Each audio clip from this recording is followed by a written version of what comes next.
Beyonce and Mariah Carey actually did private New Year's gigs for $1 million. Did New Year's gigs for Gaddafi's kids. Can you fucking believe that? How much fucking money do you need to make? You know? You're gonna take a gig where you're gonna go dance like a goddamn fucking clown for a mass murderer's kids? And then you take that fucking blood money. And what he's done, you couldn't remember that he claimed he was behind the Pan Am bombings that killed fellow Americans? The fuck is wrong with... Alright, so Bill Burr recently has been losing a lot of respect over the past couple weeks for going against his morals and accepting blood money from the royal family, who have known to use modern day slave labor and kills anybody who speaks against them. And as you can guess, Bill Burr is being paid to not mention the things I just talked about, but instead talk about how amazing his trip to Saudi Arabia is. If you've been under the radar, Saudi Arabia is hosting a comedy festival in their capital city of Riyadh. You know, you got your typical solo comedians who no one is surprised that they're in the lineup, such as Kevin Hart, Dave Chappelle, the orange guy from Tiger Belly, Andrew Scholes. But when Bill Burr was featured in his lineup, almost everybody was taken back from this because Bill Burr has spent pretty much his whole career making fun of the rich, ranting about wealth and equality, trashing on celebrities for taking blood money, and even saying that billionaires should be shot like rabid dogs. But then he goes and takes blood money from the royal family, who again are known for their human rights violation and killing any civilians who speak up against them. So it's pretty hypocritical of Bill Burr. That are struggling out there because of these billionaires, and they got us all arguing people that are struggling out there because of these billionaires, and they got us all arguing liberal and conservative. We got to stop doing that. Like, I am so tired of hearing about people going to bed worried about what's going to happen next week. There is so much fucking money in this country.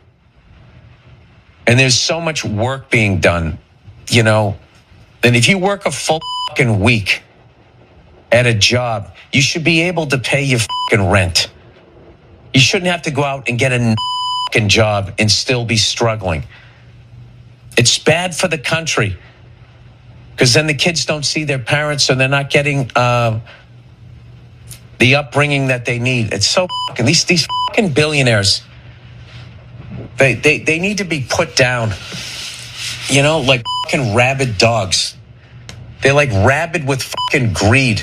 And well, apparently Bill Burr had a price where he was willing to throw all his ethics and morals away. And that price was $1.5 million, which $1.5 million honestly isn't a lot. Like, yeah, it's life-changing money for most people, but for a comedian who makes $500,000 each time they do a stand-up show, $1.5 million isn't a lot. And it's honestly pretty sad that Bill Burr sold out at such a low number. Like, I don't know, to me, throwing your entire reputation away for $1.5 million when you're already a pretty well-off comedian isn't really worth it. Now, Bill Burr probably thought that this festival was going to go under the radar and people wouldn't notice, and it almost did, but Zach Woods, apparently he's known from The Office, called out the comedians in a pretty funny TikTok that were participating in this comedy festival. Guys, it's that special time of year. It's the Riyadh Comedy Festival. And all of your favorite comedians are performing at the pleasure of Turki Al-Sheikh. And he is the head of the entertainment authority over there. And he has so many people thrown in prison because they tweeted stuff he didn't like about the soccer team or whatever, that there's a wing of a prison nicknamed after him where they hang people by their heels from the ceiling. Now, there's a lot of drips, killjoys, and dweebazoids who are saying, oh, they shouldn't do comedy over there because it's whitewashing a regime that just in June killed a journalist and killed Jamal Khashoggi and played a big role in 9/11. Shut up. Name one comedian who hasn't whored themselves out to a dictator. Sinbad in the 80s would go perform for dying Nazis hidden out in Argentina. Mr. Bean would do private shows for Idi Amin. Me and Bibi Netanyahu have collaborated. I pitched him a prank show called The West Bank. Let's not get our, moral panties yanked up, wedged high in our rumps. Human Rights Watch has been begging the comedians not to participate in the whitewashing of the horrors that are ongoing in Saudi Arabia. Ugh, what a cockblock. And that clip of Shane Gillis also went viral because he mentioned that he got offers from Saudi Arabia, but turned them down because he realized how immoral it was to accept an offer like that. Yeah, it was it's tight. They just went to the desert and just fucking They were vibed asking out. me to go to the Middle East soon. What? What? Where? Why? Saudi Arabia and UAE or Dubai. Dubai? I think I'm gonna pass. Yeah. For the troops? Is it for the troops? Not for the troops. What? It's for the Saudis. For the Saudi princes? Yeah, and everyone's like, yeah, you should do it. Everyone's doing it. It's like, for Saudis? Yeah. Weren't those the 9/11 guys? So I thought. Aren't they exactly the 9/11 guys? And these two videos going viral would cause a domino effect of other comedians and influencers calling out the comedians who participated in the lineup, with a lot of them especially being disappointed in Bill Burr. Incredibly lonely it can feel to look around and see people you used to admire and respect cave and show up in Saudi Arabia to take a check and abandon even the most basic principles they always claim to hold. These people have failed to employ the most basic common sense and critical thinking, and others have decided to cynically accept money in exchange for whitewashing and BS. At the same time, these same people claim to be progressive here in the United States. I have to tell you, I really think that Bill Burr sort of fucked up here, bro. I really think he fucked up.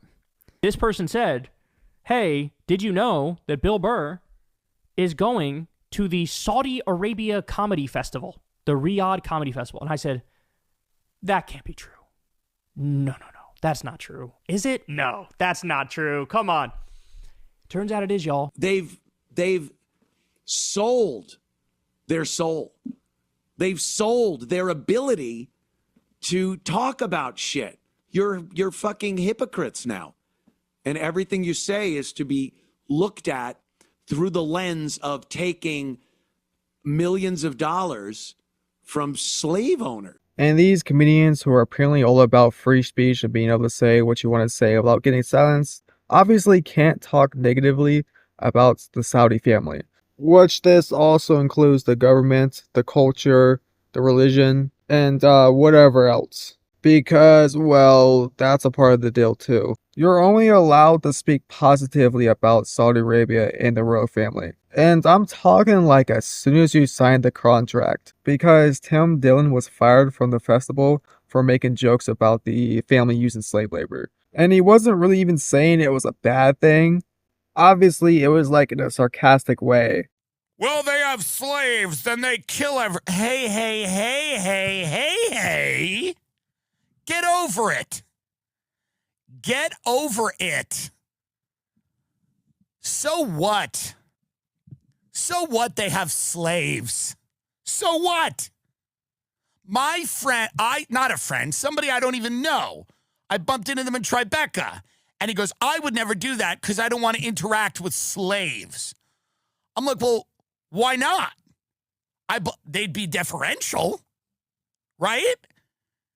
I mean, I imagine the slaves in those countries are good at what they do. So it doesn't really matter how you say it. It doesn't matter if it's in a positive or negative way. As soon as the word slavery leaves your lips, you're getting kicked off the lineup. And that just shows like how bad the censoring is over there. So these comedians in this lineup, if it's not obvious enough, are just erupt shells who literally have the sounds themselves.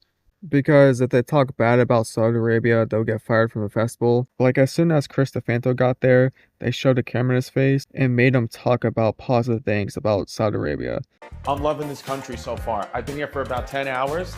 I've eaten more food than you can imagine. I want to know what I can do to become a Saudi citizen. My first time ever, I've never even been to the Middle East. But when I'm here now, I literally am like, why was I always so, why did I never want to come here? I wish I would have come here 10 years ago. I want to hopefully, I'd like to start another family in the Middle East and not tell my family back home. I'd like to live 2 lives. And this video to me is so odd because he's clearly like really nervous, and it seems like he's really trying to watch what he says and being very particular about it. Like, for example, he's literally about to say, I don't really know why I was so scared to come here, but he quickly changed his sentence because he knows that he can't say anything negative, even if it's like the slightest thing possible, because it might literally get him kicked off the festival. And it seems like Bill Burr wants to keep doing shows in Saudi Arabia. You know, he wants to keep getting paid $1.5 million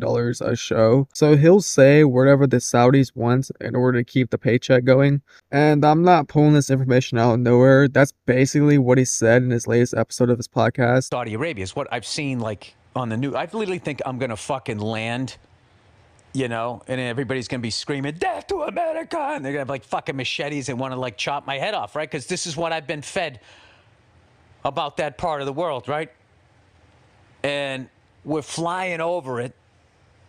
It's nothing but like these long roads and sand. It's like nothing.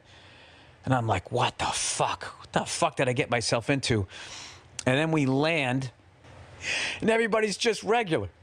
They're dressed different, but they're regular. Like people just shooting the shit. Hey, how you doing? You know, welcome. We're saying, hey, we know we're happy to be here. And we're driving around. And then I'm just like going like, I thought this place was going to be like really tense.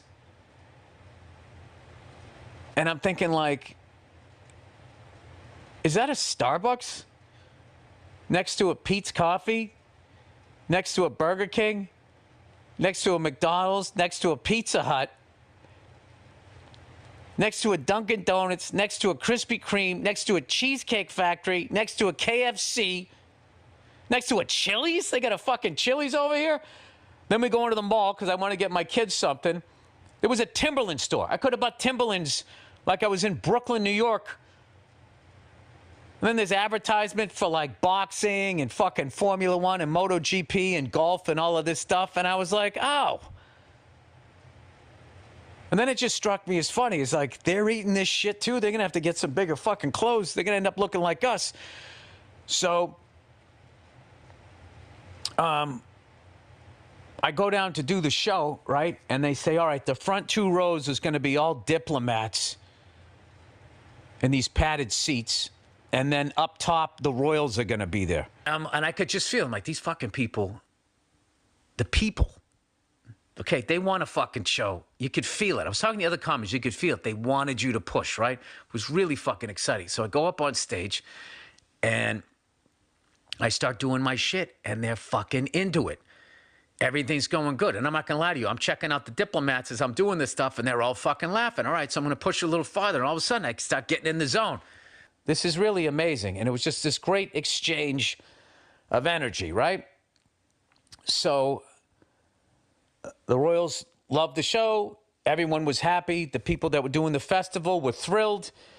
And, yeah, it was just this great positive thing. And I got to tell you, just to be a part of that was fucking amazing. And the comedians that I've been talking to just saying, like, dude, you can feel it. They wanted it. They wanted it. They wanted you to, like the people want, like, you know, they go online and they see it. And they want to, they want to, like, see real stand-up comedy.